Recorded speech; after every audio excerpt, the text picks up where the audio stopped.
Hey everybody, it's Brian and welcome to the 16th Flutter tutorial. We're still on the Dart learning curve here. We've covered quite a bit, but what we need to do now is if you scroll all the way down here, you can see there's libraries and visibility, and I wanted to talk about this a little bit here. In Dart, everything is a library, including the programs that we've made up to this point. There's a distinction in how those libraries are actually set up and how they're used, though. Another distinction is whether they're internal to Dart. They start with the import Dart semicolon, or whether they are packages that are not included in Dart itself. There is a lot out there, and to be brutally honest, there's some of these features you may never actually use. You can import a package as a variable. You can actually show only specific parts of a package and hide specific parts of a package. You can even do lazy loading of a library, meaning you can have this massive library and only load the pieces you need as you need them. It's actually a really cool feature. Um, they don't really cover it a lot in the tour of Dart. You have to actually click on libraries over here. And you can see there's a tour of the Dart libraries, commonly used libraries, and then a whole tutorial on how to create your own library packages.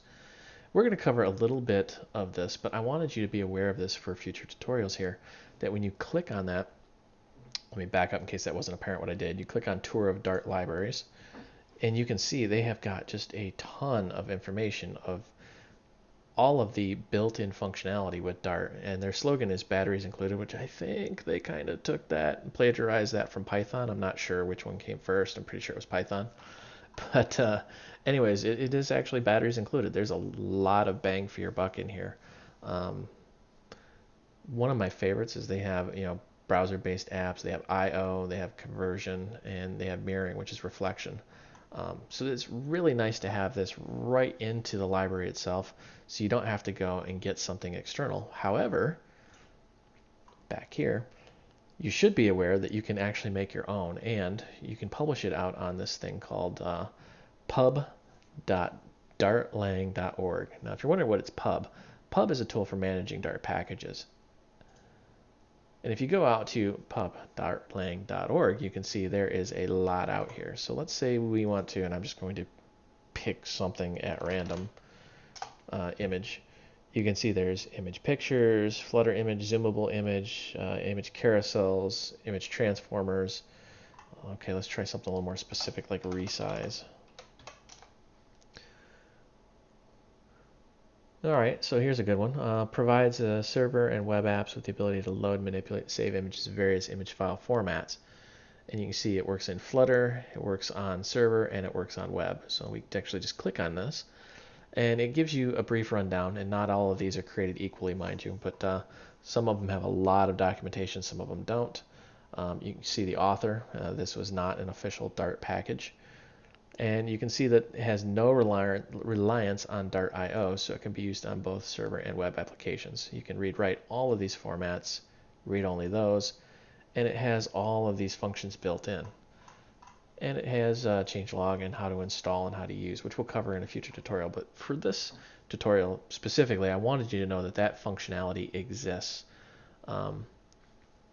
Just know that there is a massive amount, and it's growing daily, of libraries out there for you to use, and just about any functionality you can think of is already out there. And it's, I mean, as you're listening to me speak, it is continuing to grow and grow and grow. I've heard a lot of programmers say, oh, Dart is dead, don't work with Dart. I've actually seen it grow right before my own eyes, and it's kind of crazy. So let's dive into this one. We're going to make our console app. We'll call this lib intro. Why, I don't know, just because I couldn't come up with a better name. All right, so now that we have got this, a little bit of explaining what's going on here.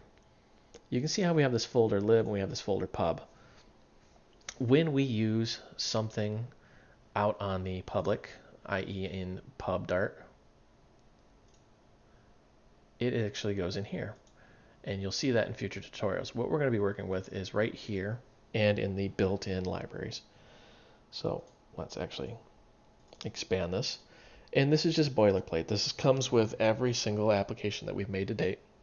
And you can see how it says import package, semicolon, and then it has the path libintro/libintro.dart as, because we're importing this as a variable. and then we can, down here, libintro.calc. And we can import this as pretty much anything we want. I mean, we could say cat, and then it will calculate using the function out here. And we've talked about this before, how we can add things in. It's a pretty strong feature to be able to do that. You can structure this pretty much any way you want. There are some caveats. One thing you'll have to have, and we'll cover this when we actually build our own library, is you'll have to have this pubspec YAML, which just has some details into it. All right, so what I wanted to cover is the differences here. So let's actually work with a built-in Dart package here. So let's say local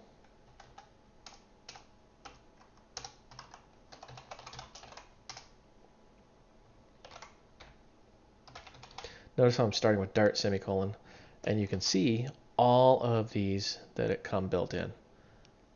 That's pretty crazy, right? We've worked with async before.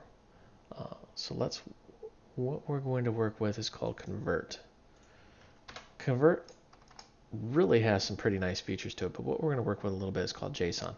If you don't know what that is, it's a way of stringifying, I guess is a good way of putting it, an object so that you can work with it. Some people like XML, some people like JSON. It basically takes an object and makes it into a giant string or variable that you can pump off to the network, read it into another program, and convert it back into an object. So we're going to make a map, and we're going to say string int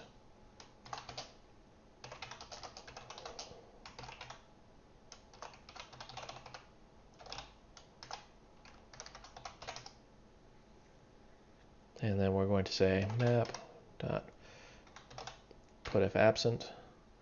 And what we're going to do here is we're just going to say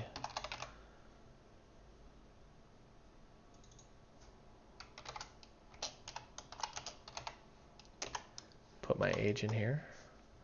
And now I feel old. I feel ancient. I play Call of Duty, and these kids like mop the map with my face. And we'll just throw my daughter in there. So what we're going to do now is we're going to actually convert that object into a string. So we're going to say string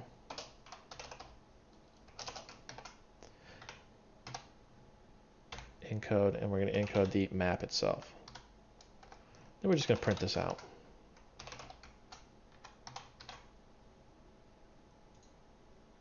And you can see there's the JSON right there.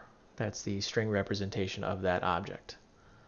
So now we want to convert this, well, from a string back into an object. So we're going to say map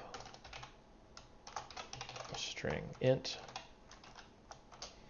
And let's call this people so we know that we have a different object altogether.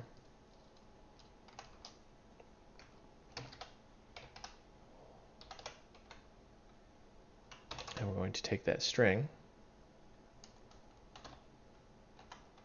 and decode that into an object. And we're just going to say people for each, and then we have our key value pair. Maybe that was kind of bad. We have our key value pair.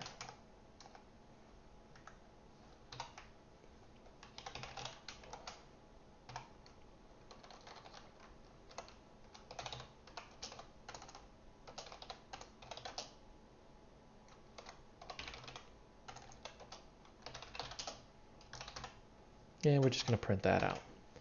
So really all we're doing is we're taking our map, our object, using JSON to encode it into a string, and then using JSON to take that string and decode it back into an object. And you can see here's our JSON, and here's our actual decoded object being printed out in the for each. So this seems like a very simple example, but it really shows you just how powerful Dart is. Not so much that it can do JSON encoding and decoding. Other languages can do that, obviously. But the fact that you can very easily add this functionality right into your application without jumping through a lot of hoops like you have to with other languages. Sometimes you'll have to import this, do some local build, do some extra steps, do some configuration, da da da. Most of the time it's very simple, very easy. And I think in future tutorials, probably actually maybe the next tutorial, we're going to actually show how to just grab something random off of pub.dartlang.org and show you how to leverage somebody else's code. I may have to actually, well, it's not that I'm going to definitely have to test a few of these that make sure they actually work as intended. Um, but I mean, as you can see, just about anything you can really think of, like let's say you want to do a server. Let's look out here. Okay, so there's all different types of TCP servers. A web server, here's a multi-server, web server middleware, ICU server. Let's just pick something completely random here. Let's say IRC. There's an IRC library out here, IRC client. I mean, as you can see, there's just a lot out here, and I hate to sound like a broken record, but it's continually growing. So it's very important that you learn how to work with this, because a lot of the times you'll find functionality that you need already exists, and rather than reinventing the wheel, you're going to have to import the code and actually work with it. Well, that's all for this tutorial. I hope you found this educational and entertaining. Once again, visit my website, voidrealms.com.